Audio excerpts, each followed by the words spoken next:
Good morning students. Ninth Hindi में आज हम 16 चैप्टर भारतीय संस्कृति में गुरु शिष्य संबंध के बारे में पढ़ने जा रहे हैं। गुरु शिष्य संबंध की बात आती है तो सभी को पता है कि ये परंपरा हमारी भारतीय संस्कृति की उत्पत्ति के साथ आज भी चली आ रही है। तो उत्पत्ति से लेकर आज तक जो ये परंपरा सही मायने पर सही रास्ते पे चल के आ रही है और इसका जो असर हमारे समाज पे हुआ है उसका कि शिष्य के द्वारा गुरु को मान सम्मान देना और गुरु के द्वारा शिष्य को मान सम्मान देना, ये दोनों को एक दूसरे को मान सम्मान देने की बात जो आती है उससे हमारे संस्कार प्रदर्शित होते हैं कि भारतीय संस्कृति कैसी है, कैसी थी और कैसी होनी चाहिए।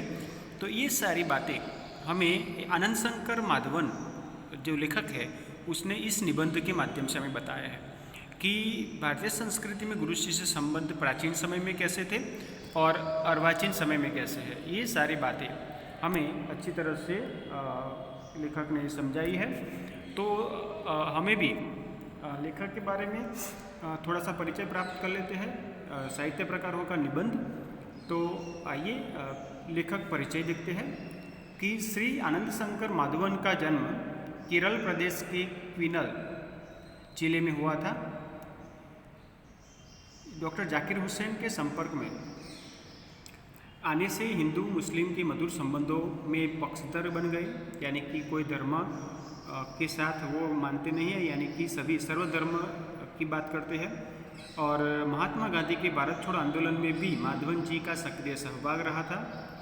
जेल में रहकर हिंदी भाषा का अध्ययन किया और जेल से छूटकर आप भारत भ्रमण को निकल पड़े और बाद में बिहार में मंदार विद्यापीठ की स्थापना की। तो हमें ये भी याद रखना है कि मंदार विद्यापीठ बिहार के स्थापक है आनंद शंकर माधवन और उसके संचालक भी रहे। 1984 में अद्वैत मिशन, अद्वैत का मीनिंग होता है एक होना,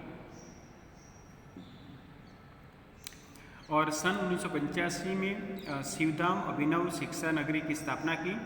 अब लेखक ने तीनों संस्थाओं के संचालक है और मलयालम तथा तमिल दोनों ही भाषाओं पर पूर्ण अधिकार होने के बावजूद आपने हिंदी साहित्य में सृष्टि की, रचनाएं की।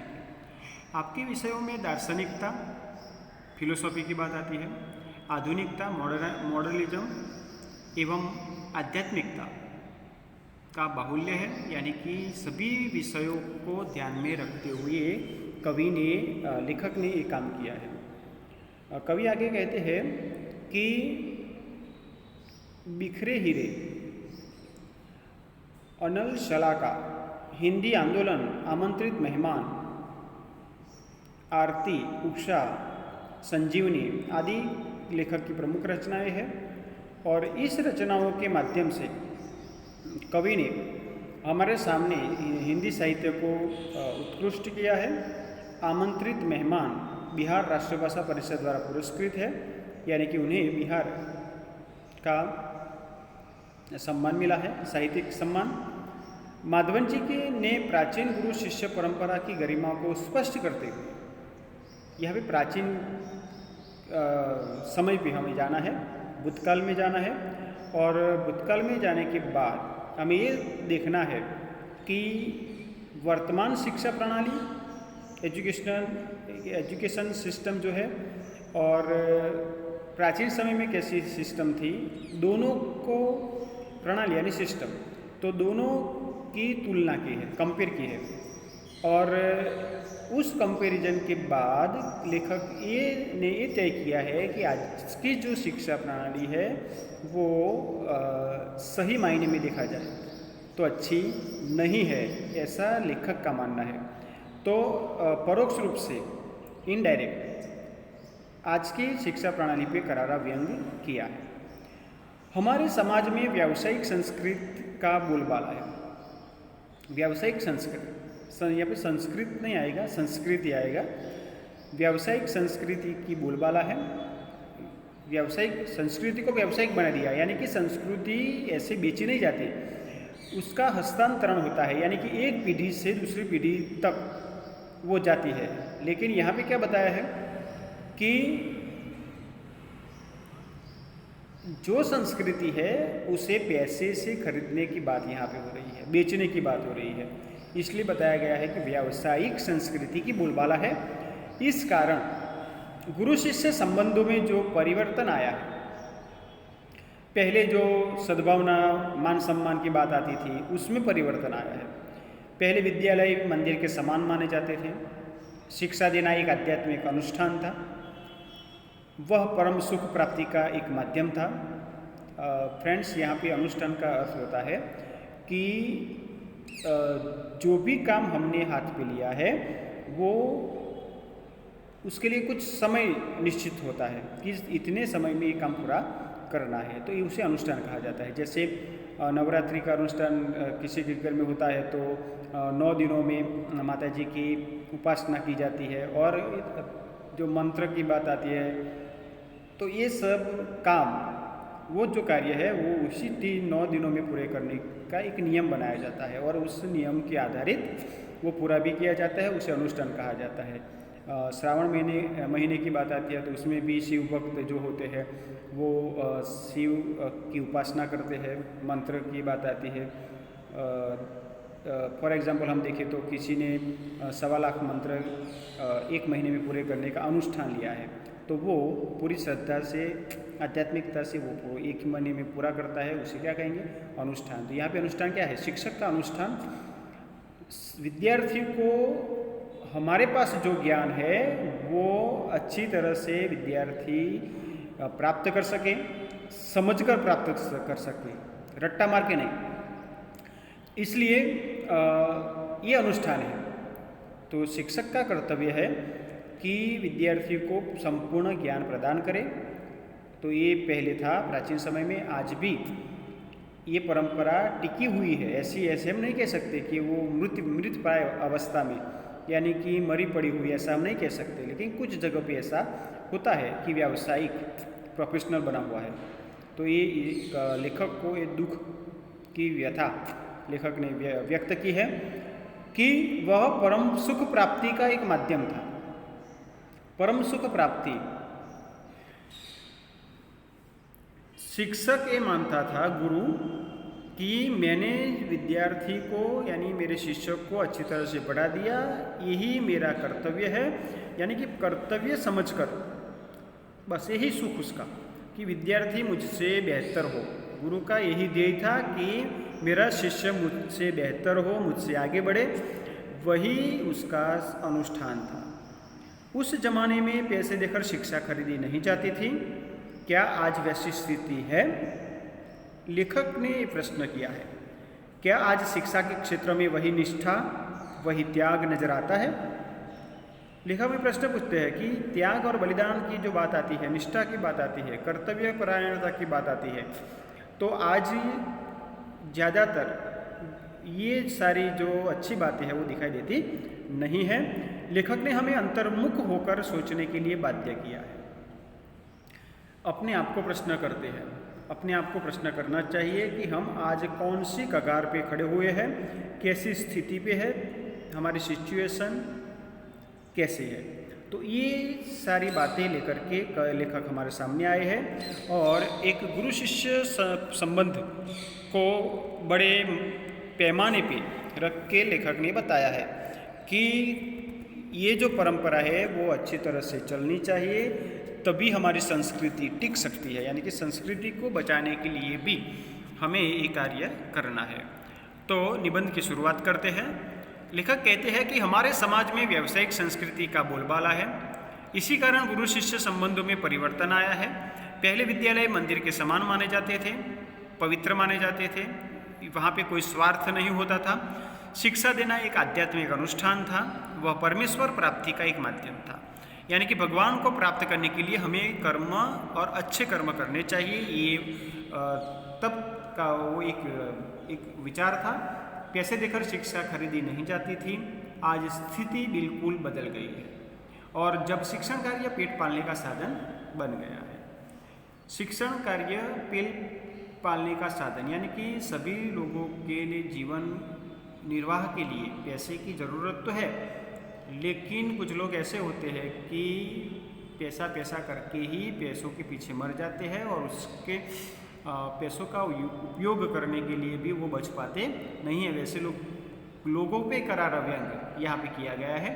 जिसे भारतीय संस्कृति कहा जाना चाहिए वह आज भारतीय मानसिक स्थिति क्षितिज में क्रियाशील नहीं है।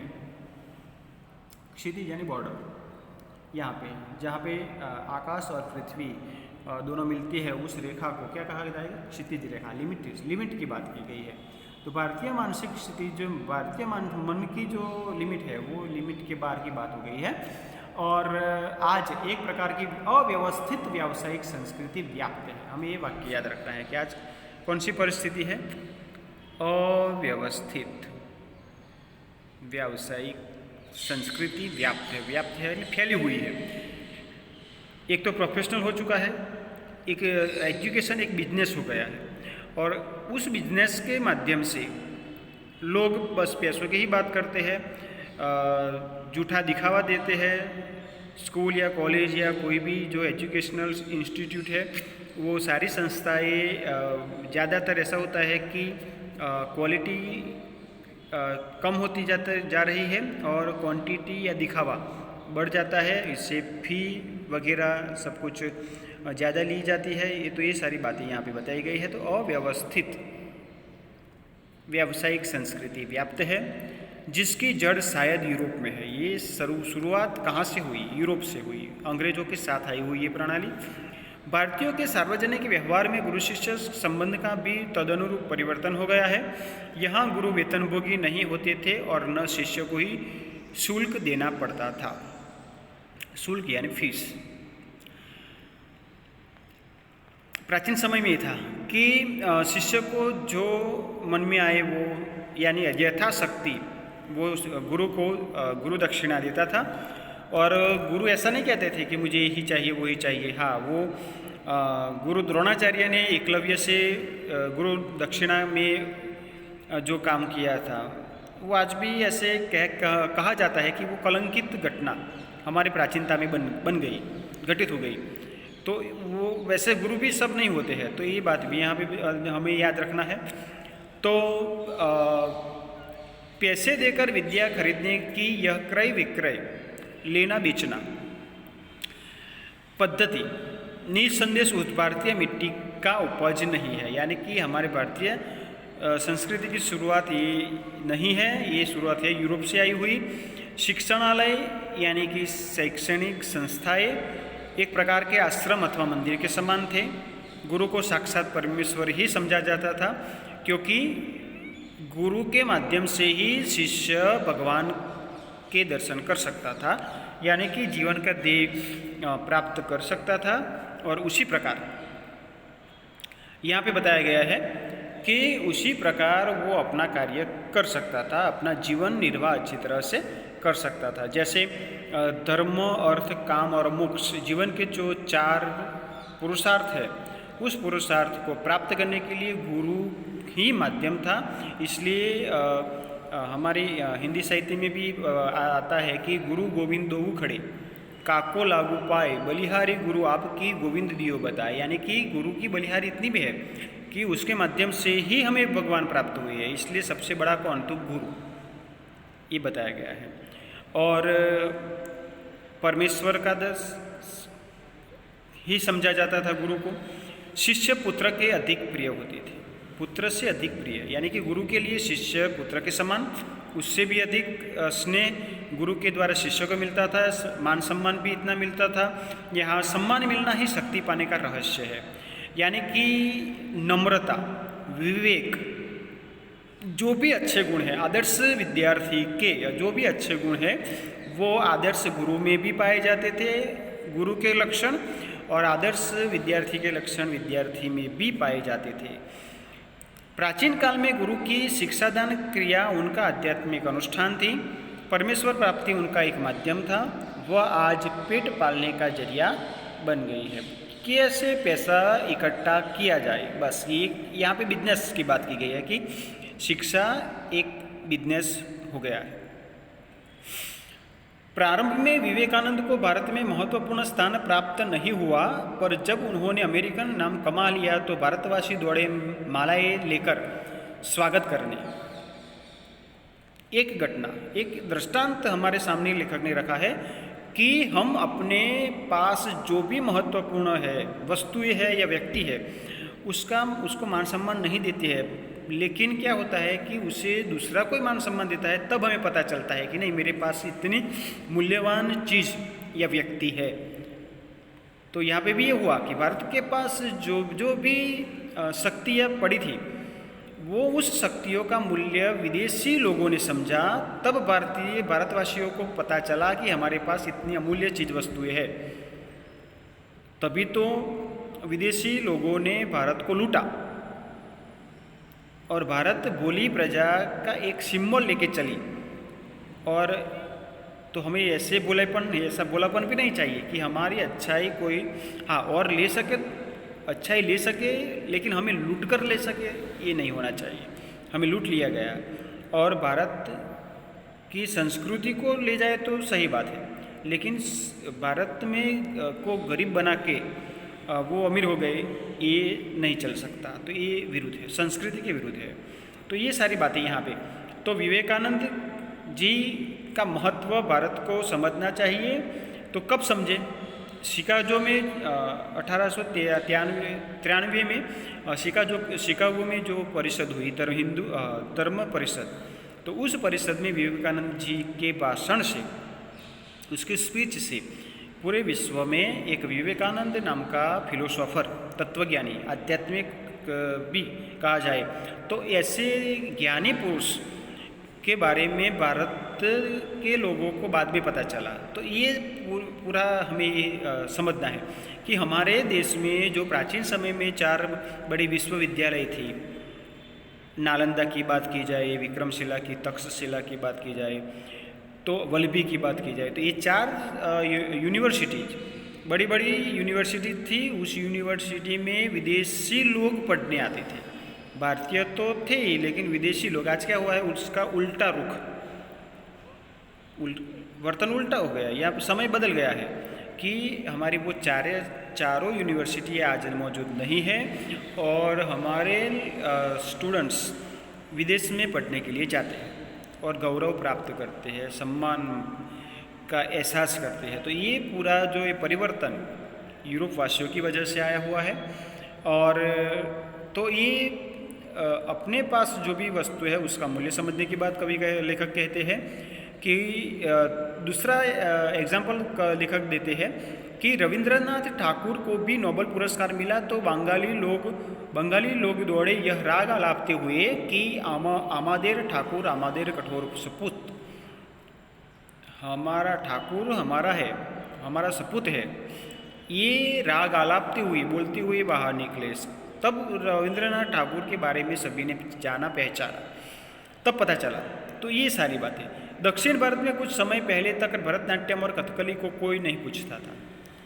नृत्य की बात पूरे विश्व में फेमस हुआ, तब भारतीयों को पता चला कि हमारे पास इतनी विशिष्ट शक्ति पड़ी हुई है। तो पर जब उसे विदेशों में मान मिलने लगा तो आश्चर्य से भारतवासी सोचने लगे, अरे हमारी संस्कृति में इतनी अपूर्व चीज़ें भी पड़ी थी क्या? तो ये आश्चर्यचकित जो हमें हो रहा है, इतने अनजान लोग हमारे भारत देश में रह रहे हैं। कि योगा की बात की जाए तो योगा, मेडिटेशन, ये सारे भारतीय संस्कृति की देन है और पूरे विश्व में फैली हुई है।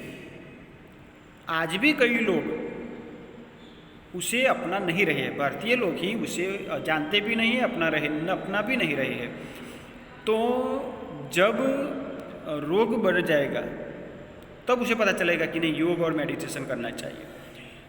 तो यहाँ पे भी ये बात समझनी हमें कि हमारी एक विशिष्ट शक्ति पूरे विश्व में फैली हुई है, तो उसका सही उपयोग हम क्यों नहीं कर सकते?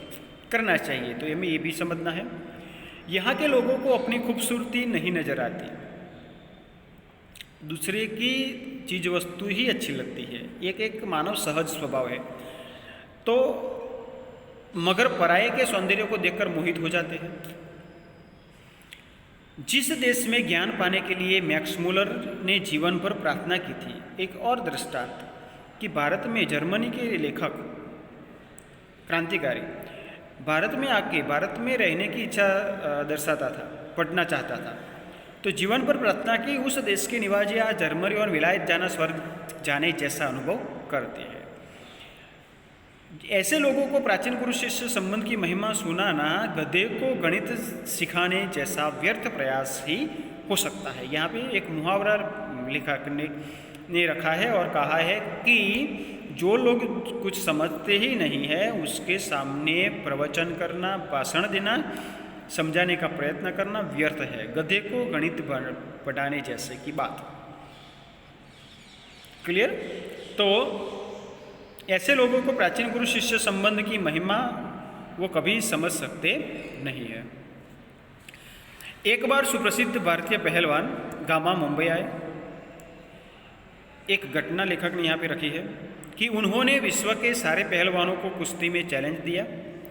अखबारों में यह समाचार प्रकाशित होते ही एक पारसी पत्रकार ने उत्सुकतावश उनके निकट पहुंचकर उनसे पूछा, साहब, विश्व के किसी भी पहलवान से लड़ने के लिए आप तैयार हैं तो आप अपने अमुक शिष्य से ही लड़कर विजय प्राप्त करके दिखाओ।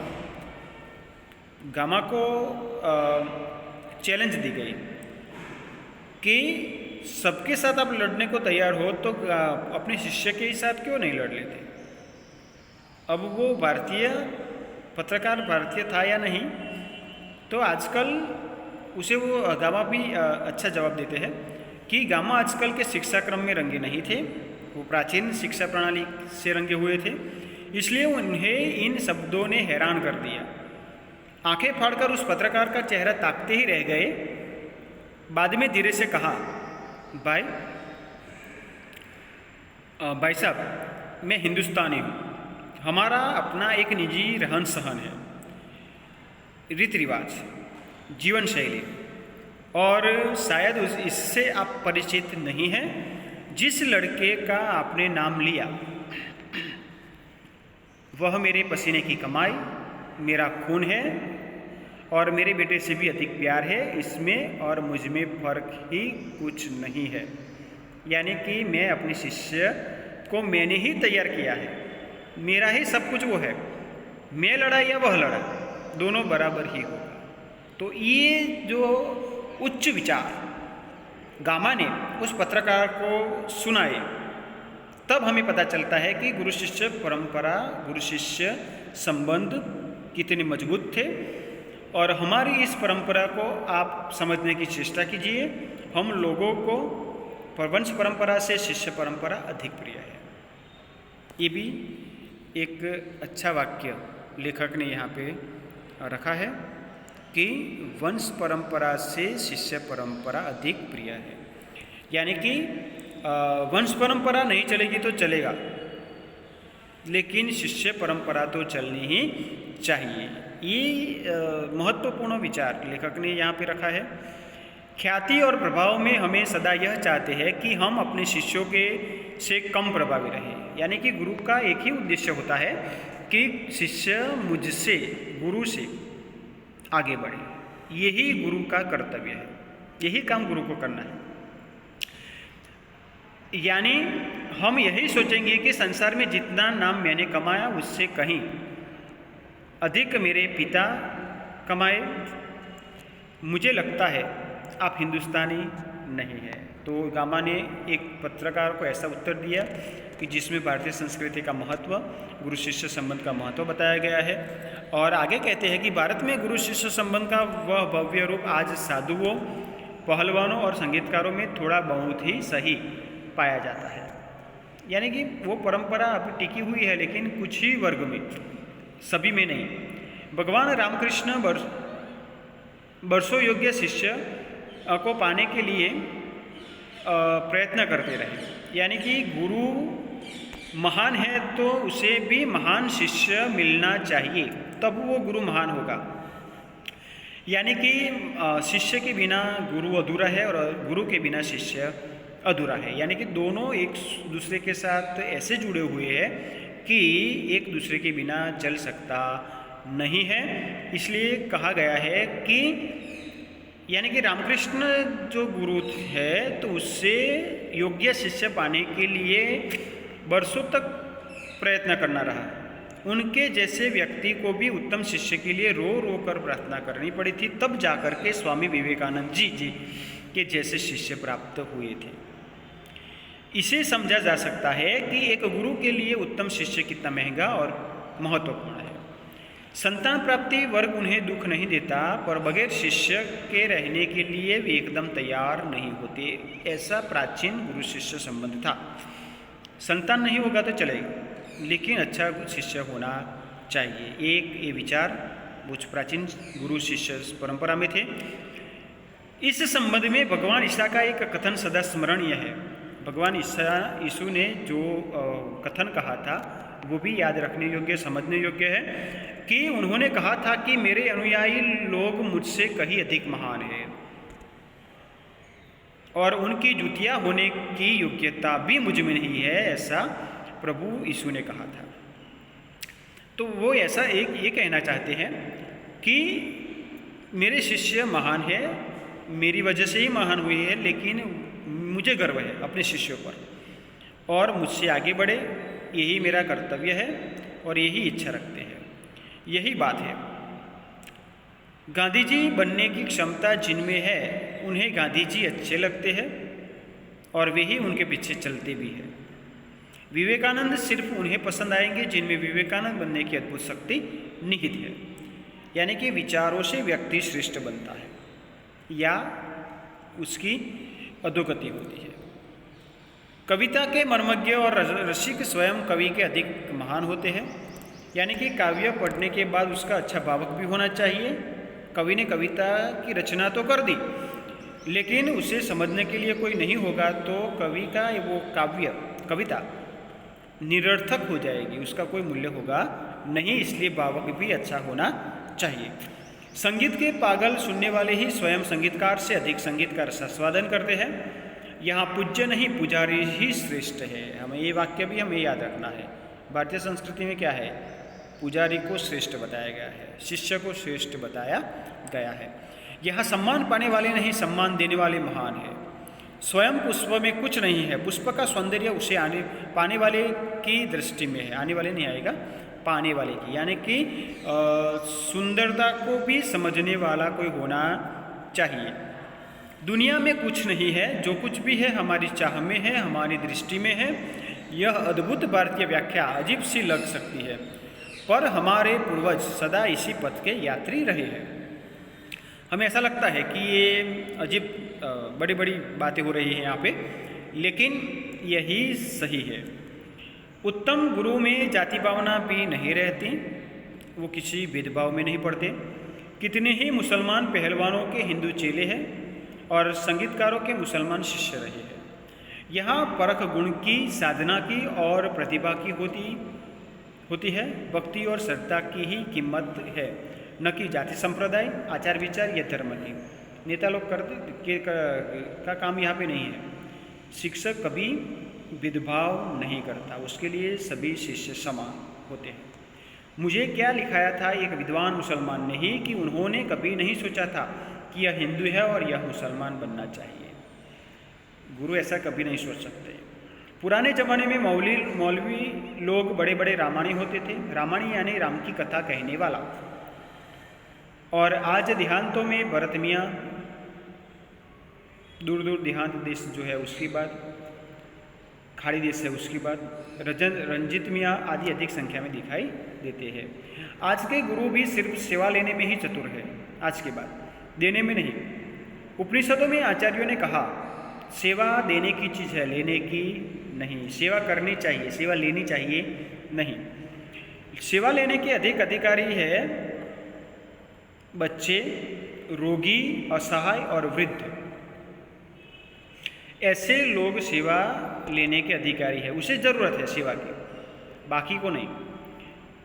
बच्चों को परमेश्वर का ही मूर्त रूप समझ सेवा रूपी पूजा से उनकी शक्ति को प्रज्वलित करने क्षमता और सहृदयता रखने वाले ज्ञानी और तपस्वी पुरोहित आजकल के गुरु नहीं रह गए हैं।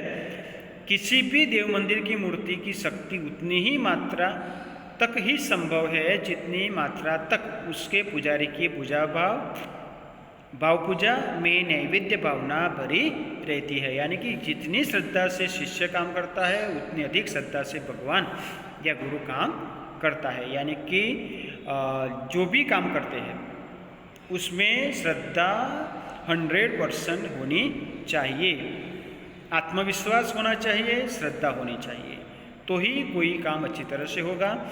शिष्य के लिए गुरु के लिए और गुरु का शिष्य के लिए ये जो कर्तव्य है वो भी अच्छी तरह से पूरा हो सकता है। यानी कि हमारी प्राचीन संस्कृति महान थी, महान है और महान ही रहेगी। उसमें उसका एक भाग जो संस्कृति के साथ जुड़ा हुआ है वो है गुरु शिष्य संबंध।